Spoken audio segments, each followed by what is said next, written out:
Hi, this is Kirti from Aviso, and in this video I will take you through Aviso's forecast analytics. To access this feature, you will need to log into your Aviso application and on the navigation bar scroll down to analytics icon, and from there please click on Aviso's forecast tab. Kindly note that forecast analytics is always defaulted to a week ago.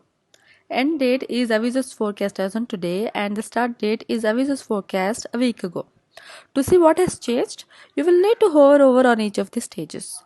Since I noticed that there is a dip in Aviso's forecast since last week, I would like to go to the downgraded stage here, and when I further click here, along with the contribution difference, I can see a list of all the deals along with contribution difference, amount and also the reasons. I can click on the download button here to be able to export list of all the deals for further details.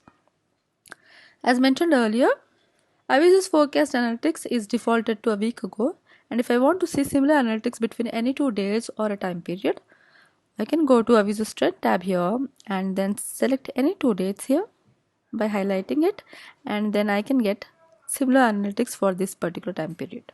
I hope this information was helpful, and if you have any questions, please contact your customer success manager. Thank you.